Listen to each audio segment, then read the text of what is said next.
So we are very pleased about the 6-year results of the APHINITY trial. If you remember well, the first primary analysis of this trial happened 2.5 years ago. The follow-up at that time was 45 months. There was a statistically significant improvement in invasive disease-free survival, favoring the arm with pertuzumab added to chemotherapy and trastuzumab, but the magnitude of benefit was very modest. Now, at 6 years, the benefit of pertuzumab is strengthened in the node-positive population, where we see now a 4.5% absolute benefit at 6 years.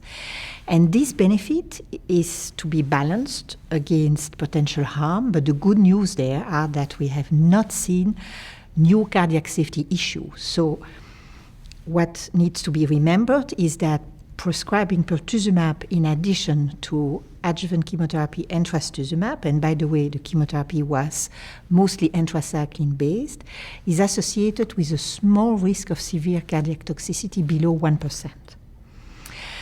The other very important observation we made with this longer follow-up is that the benefit of pertuzumab is now independent from hormone receptor status. At the first analysis, we had the impression that the treatment effect was confined to women with hormone receptor negative disease.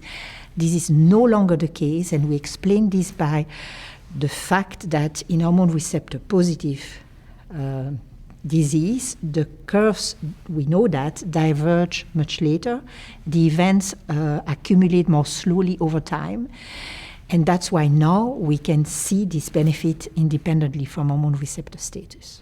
Well, I think that this is another step forward towards the complete eradication of this disease in the next few years. Because if you look at the overall survival outcomes in APHINITY, we have survival rates of 94%.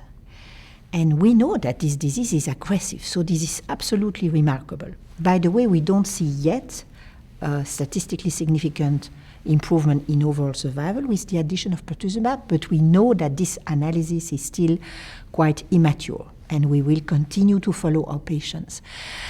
The important message, I think, around the world is that for high-risk women with HER2-positive breast cancer, I think it becomes indicated to think of adding pertuzumab to trastuzumab and chemotherapy.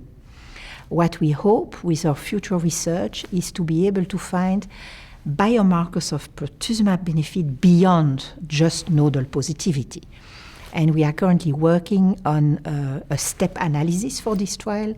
That means that we are going to build a kind of composite score that takes into account not only the nodes, but the tumor size, the age, hormone receptors, infiltration by lymphocytes of the tumor, which is known to be prognostic and potentially predictive even, and then the number of copies of the HER2 gene. And by incorporating all these variables, we will come up with a risk score.